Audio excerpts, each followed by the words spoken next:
vem a briga pela humanidade. E o livro de Jó, que é o mais famoso livro da Bíblia a lidar com o sofrimento, Jó, quem estiver com a Bíblia, abra comigo, por favor. Jó tem uma visão que me mostra todo esse quadro.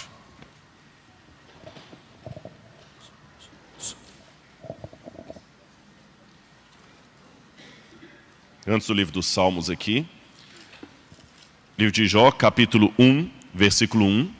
Havia na terra de Uz um homem cujo nome era Jó. Homem íntegro e reto, temente a Deus e que se desviava do mal. A expressão que aparece para o íntegro aqui em hebraico é a palavra tam. Significa que Jó era bom em tudo. Ele era um bom pai, um bom vizinho, um bom marido, tudo. E ele tinha os filhos. Aí diz o verso 6. Num dia em que os filhos de Deus vieram apresentar-se perante o Senhor, veio também Satanás entre eles. E então perguntou o Senhor a Satanás: de onde vens? Satanás respondeu ao Senhor e disse: de rodear a terra e passear por ela. Perguntou-lhe ainda o Senhor: observaste o meu servo Jó? Porque ninguém há na terra semelhante a ele, homem íntegro e reto, temente a Deus e que se desvia do mal. Então respondeu Satanás ao Senhor: porventura Jó em vão teme a Deus? Acaso não o cercaste com a sebe a ele, a sua casa e tudo quanto tem? A obra das suas mãos abençoaste, e os seus bens se multiplicaram na terra. Estende, porém, a mão e toque em tudo que tem, e verás se não blasfema contra ti na tua face. Então disse o Senhor a Satanás: eis que tudo que ele tem está em teu poder. Somente contra ele não estendas a mão. E Satanás saiu da presença do Senhor. Fique com a Bíblia aberta. Lendo assim, grosso modo, parece que houve uma aposta entre Deus e Satanás. Satanás foi lá no céu, e Deus: oi Satanás, tudo bem? Beleza? Como é que estão as coisas? Tudo jóia? Ah, tá um calor lá no Rio de Janeiro, tá terrível. É mesmo? Escuta, você viu meu servo Jó? Onde é que ele está? Ah, vi sim. Pois ele é bom, né? É bom porque o senhor fica comprando com presente, com tudo, né? E tal, dá carrão para ele. Tira tudo, eu quero ver se ele vai te abençoar. Aposto que não vai. Não vai, aposto. Então você pode ir lá. E parece que Jó foi um joguete nas mãos de Deus do diabo. Isso é a leitura pueril feita às pressas. Mas quando você vai no contexto da época e na linguagem hebraica, você vê que tem um outro sentido isso aqui. Em primeiro, olha o verso 6. Diz assim: num dia em que os filhos de Deus, Bnei Elohim, vieram apresentar-se perante o Senhor, veio também Satanás entre eles. Essa expressão veio também no hebraico é Gam Ha-Satan. 3 palavrinhas. Gam, uma palavra, um artigo, uma palavra. Gam Ha-Satan. Gam é o que traduziram por também. Isso no hebraico tem um outro sentido. É irônico. É como se eu falasse assim: imagine que alguém me traiu, roubou a minha empresa e depois que eu lutei, consegui me reaver de novo. No dia da inauguração, o meu ex-sócio, vamos chamar de Noraldino, aparece com a cara mais lambida lá. E você pergunta assim: ei Rodrigo, como é que foi a festa de inauguração da sua loja? Foi todo mundo lá? Eu falei: foi todo mundo lá, foi o pastor, foi a esposa dele, foi o pastor Célison também, toda a família, todo mundo. E o Noraldino também estava lá. Essa minha forma de falar, e o Noraldino também estava lá, é uma forma irônica. Alguém, persona não grata, indesejado, que não deveria estar lá, apareceu lá. Entenderam? É assim que está no hebraico. Gam Ha-Satan. Gam é irônico, esse Gam, ele não deveria estar lá. Segunda coisa, a palavra Satanás aparece na minha Bíblia aqui com S maiúsculo, na sua também? Também? Dando a entender que é um nome próprio. Só que eu tenho um problema com a gramática hebraica. Que está Gam Ha-Satan, também o Satanás. Em hebraico não se usa artigo antes de nome próprio. Então, pela gramática hebraica, aqui não é um nome próprio. Então, isso tem um erro de tradução aí quando traduz com S maiúsculo. O que significa Satã em hebraico? Adversário, acusador, promotor, advogado de acusação. É um termo jurídico. Então Satanás aparece no céu não com o nome próprio de Satanás, mas com o cargo de promotor jurídico. Está cansativo ou está dando para vocês entenderem? Estão acompanhando? Tem alguém advogado aqui, ou juiz, ou desembargador, ou promotor da área do direito? Ou estudante? Tem? Não tem ou não estão querendo manifestar? Não vou processar não, pode. Tem 2 lá atrás, né? Pronto. Eu sei que a ideia que as pessoas têm do juízo, aqui é muito aquela ideia de filme americano. De um debatendo com o outro, debatendo. E eu sei que o juízo no Brasil, a justiça é muito de documento, é dossiê, né? Aquela pilha de documento para o juiz ler, dar o parecer, aquela coisa toda. No Antigo Oriente Médio, o processo jurídico era um pouco diferente. Não existia advogado de acusação como profissão. Sabe como é que fazia? Olha como é que acontecia. Deixa eu pegar aleatoriamente aqui o senhor. Como é que é o seu nome? Raimundo. Vamos supor que o senhor Raimundo me pegou emprestado um cavalo e não devolveu. E morreu meu cavalo. Ele me lesou, me deixou com prejuízo. Aqui, o que eu faria? Eu contrataria um advogado para acioná-lo juridicamente. Sabe como é que seria no Antigo Oriente Médio? Eu vou até o rei, até o governador da cidade e falo: o Raimundo me lesou num cavalo, eu quero o meu cavalo. Se o rei acha que a minha causa é propícia, sabe o que o rei faz? Ele chama o Raimundo e na vista de todos, o rei me dá o título de Satã, advogado de acusação. Compreenderam isso aqui? O advogado de acusação no Antigo Oriente Médio não era um profissional do direito que você contrata. É a pessoa que se sentiu lesada. Ele é o próprio advogado dele. E o nome técnico disso qual é? Pode falar, não tem medo não. Satã. Não vai atrair coisa ruim não. Satã é uma palavra. Tá bom? É uma palavra. Satã é uma palavra hebraica que significa advogado de acusação. Não precisa ficar com medo de falar não. Não fala o nome de coisa ruim não. Não, Jesus é maior. Ué. Se eu ficar com medo de falar o nome dele, porque ele é poderoso, estou dando mais poder para ele do que ele tem. Concorda comigo? Então Satã é uma palavra em hebraico que significa advogado de acusação. Vocês entenderam então? O Raimundo me tomou o cavalo, o juiz o governador me nomeia Satã, advogado de acusação. E qual o papel do governador? 2 papéis. O governador será ao mesmo tempo juiz e advogado de defesa. Em que sentido que ele é juiz e advogado de defesa? Porque o governador vai ouvir a minha acusação e vai prescrever: Raimundo, você tem que pagar para ele um cavalo e você pode pagar esse cavalo durante 1 ano. Em que sentido que ele se tornou advogado de defesa? Porque ele não vai permitir que o Raimundo pague uma pena maior do que o crime que ele cometeu. Ele não vai permitir que eu chegue lá e mate o filho do Raimundo para vingar o cavalo. Nesse sentido que ele é o advogado de defesa. Ou ele pode até perdoar o Raimundo e pagar a dívida no caso do Raimundo. Não, eu vi aqui que o Raimundo realmente errou, mas foi uma coisa que ele cometeu. Faz o seguinte: o governo vai pagar o cavalo e o Raimundo está livre. Ficou claro isso para vocês? Quando então o inimigo de Deus aparece no céu como advogado de acusação, eu pergunto: quem era o diabo nessa história? A vítima. Sim ou não? O que eu falei? Que o advogado de acusação é quem se sente lesado. Se ele aparece é sempre porque ele se sentiu lesado.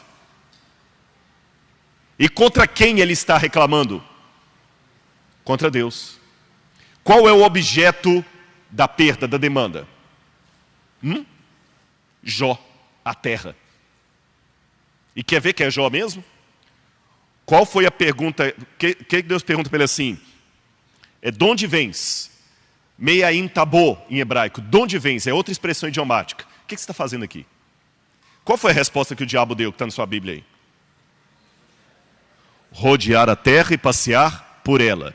Essa gíria, essa expressão idiomática, rodear a terra e passear, é o trajeto que um rei faz pelo seu reino para ver que ninguém opõe ao seu governo.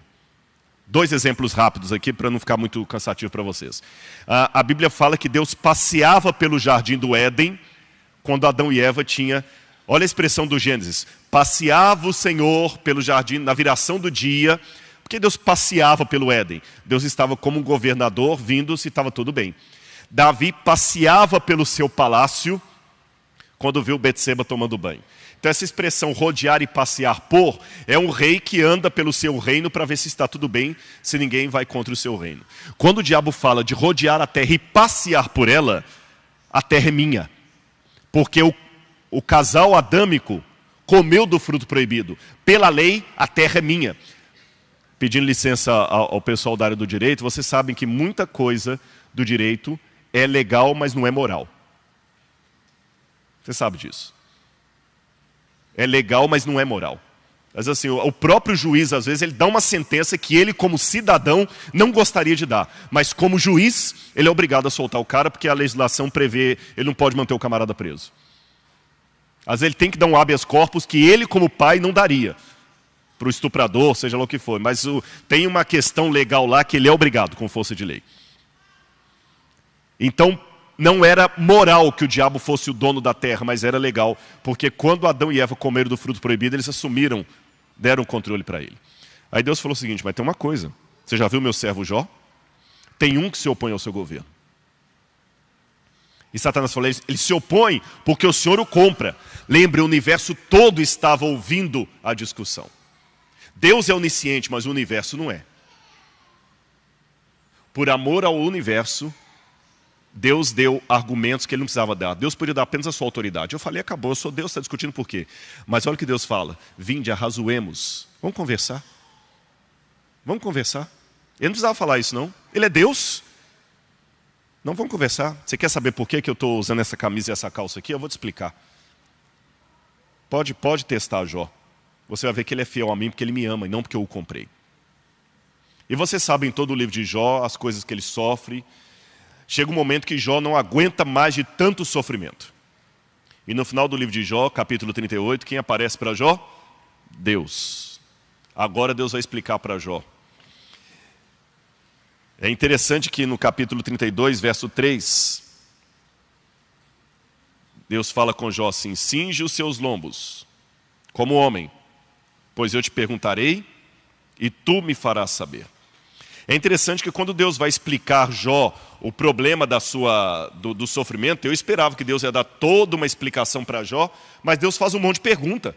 Onde é que você estava quando eu fiz aquilo? Onde é que você estava quando eu fiz aquilo outro? Onde é que você estava quando eu fiz aquilo outro? Mas é interessante que Deus também é um pouco bem-humorado. Ele aparece para Jó uma hora num redemoinho. Como uma motocicleta, fala assim, Jó, monta aqui, pega uma carona comigo que eu vou te levar para conhecer. E quando Deus coloca Jó no redemoinho, olha aqui, capítulo 40, verso 6. Então o Senhor, do meio de um redemoinho, respondeu a Jó, cinge agora os teus lombos como homem. Esse cinge os lombos é uma gíria do hebraico que significa, vamos dar uma voltinha. Entendeu? Vamos dar uma voltinha. Sobe aqui na minha garupa. E o que Deus mostra para Jó no capítulo 40 e no capítulo 41? Deus mostra para Jó dois monstros. O Leviatã e o Behemoth. Que até hoje as pessoas não sabem o que são os dois monstros. São monstros mitológicos, símbolos do mal. Na cultura ugarítica, fala do Leviatã, a serpente, que sempre ilustra o mal. Em toda a cultura antiga, eles sempre ilustravam o mal como dois monstros, um que sai da água e outro que sai da terra. O Behemoth é um animal de terra, não sabemos qual é. E o Leviatã seria uma serpente do mar, que sai do mar. O Apocalipse não fala do grande conflito, duas bestas, feras, uma que sai da terra e outra que sai do mar. O Apocalipse está refletindo símbolos. Deus mostra Jó, Jó fica com medo. Interessante que quando Deus mostra o poder dele para Jó, Jó não fica com medo. Mas quando Deus mostra os monstros, Jó fica com medo. Deus fala, está vendo, Jó, contra que eu estou lutando? Está percebendo? E tem mais, Jó. Deus termina no capítulo 42, mostrando para Jó a parte mais linda. Eu sei o que é sofrer, Jó. Por isso que está tendo a guerra. 42, versículo 1 em diante.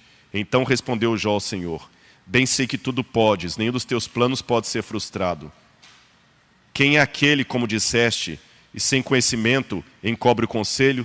Na verdade, eu falei do que não entendia. Aí vem o verso 5.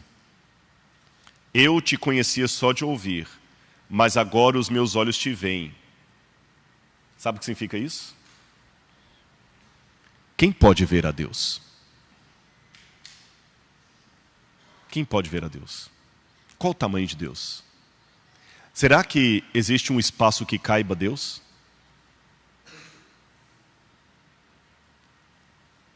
Qual o único modo que eu tenho de ver a Deus? Lutero dizia: os homens usam uma máscara para se esconder. Deus, ao contrário, usa uma máscara para se revelar. Porque Ele é tão grandioso, tão grandioso, tão grandioso, que o modo dele se ver é se escondendo. Imagina que eu estou falando aqui e tem um holofote de luz atrás de mim. Você pode esfregar o olho, você não vai conseguir me olhar. Rodrigo, desculpa, apaga esse holofote aí para a gente poder te ver. Se Jó falou, agora os meus olhos te contemplam, é porque Deus estava de uma maneira visível. E ele antecipou para Jó o que aconteceria no futuro, depois de Jó. Quando ele se fez carne e habitou no meio de nós. E o livro de Jó então termina me dando as duas lições que fecham a questão do problema do mal. Em primeiro lugar, existe um grande conflito entre o bem e o mal. Deus permitiu que o conflito surgisse por amor à liberdade que Ele nos deu. Se sofremos demais, a gente não suporta. Se sofremos de menos, não sabemos qual mal é o mal e não desejamos livrar dele. Estamos em guerra, Jó. E a prova maior que eu amo vocês é que eu não estou usando o meu poder, mas sim o meu caráter nessa guerra. Raciocina comigo. Se Deus lutasse com o diabo como Deus, não haveria luta. Entenderam a minha ironia aqui? Sim ou não? A prova maior que Deus não luta com o diabo como Deus é que tem a luta. Porque Ele é tão poderoso, que se Deus lutasse com o diabo como Deus, no sentido do poder da palavra, não teria conflito, nem começaria. Então, em última instância, Deus não destrói o diabo pelo seu poder divino. Ele destrói o diabo pelo seu caráter e o seu amor. Eu vou falar mais sobre isso amanhã, no sermão de amanhã. Por favor, quem puder, venha amanhã, porque a continuidade disso vai ser amanhã. Deus usou a fraqueza dele para vencer o mal, e não o poder dele. Eu sei que está sendo estranho para alguns do que eu estou falando aqui. Rodrigo, eu sempre acreditei no poder de Deus Todo-Poderoso, e Deus é Todo-Poderoso, mas Ele não usa o poder dele na batalha com o mal, Ele usa o caráter dele. Ele vence o mal com sua palavra, com seu caráter, com seu amor, e não com seus raios. Senão não teria conflito. E se Deus então se diminui para poder lutar, Ele também sai machucado. Aí vem a segunda lição do livro de Jó. Que Jó ouviu tudo isso e falou assim: Senhor, tudo bem, quem sou eu para discutir o Senhor? O Senhor me fez um monte de pergunta, né? Onde é que você estava quando eu criei aquilo? Onde é que você estava quando eu criei aquilo outro? Realmente, não estava em lugar nenhum, mas o Senhor também não sabe o que eu estou passando. Mas depois que Deus mostrou para Jó a luta do próprio Deus com os dois monstros, e Deus sendo ferido, machucado, estou usando uma figura de linguagem, Ele diz: Jó, eu entendo o que você está passando, porque eu também me tornei homem. Eu também fui crucificado. Eu não conheço o mal só por teoria, Jó. Eu conheço o mal na minha carne. Porque mesmo sendo onipotente, eu sei o que é não conseguir carregar uma cruz. Mesmo sendo onisciente, eu sei o que é ficar por um tempo sem saber o que vai acontecer, porque eu estava como um ser humano. Eu sei, Jó, o que é chorar e não conseguir conter o impulso do choro porque um amigo morreu, Lázaro. Mas a história não para aqui. Enquanto todo o nosso sofrimento será provisório, o preço que Cristo pagou será eterno. Hoje, quando eu saí de casa, eu fiquei feliz. Eu peguei um livro, mandaram um boneco, um livro que eu estou publicando agora. E nesse livro tem um capítulo sobre a encarnação. E eu mostro vários versículos da Bíblia lá que evidenciam que Cristo ficará para sempre retido a um corpo humano. Ele não perdeu a divindade dele. Mas como preço eterno da minha e da sua salvação, ele ficará para sempre retido a um corpo humano glorificado, porém humano, ainda com as marcas da crucifixão. Sabe o que é isso? Aquela cicatriz que você tem que te incomoda, na ressurreição vai sumir. A dele vai ficar para sempre. Então, quando pergunto por que Deus deixou o mal acontecer no universo, eu pergunto, quem pagou o maior preço? Foi Ele. Então Ele sabe o que é.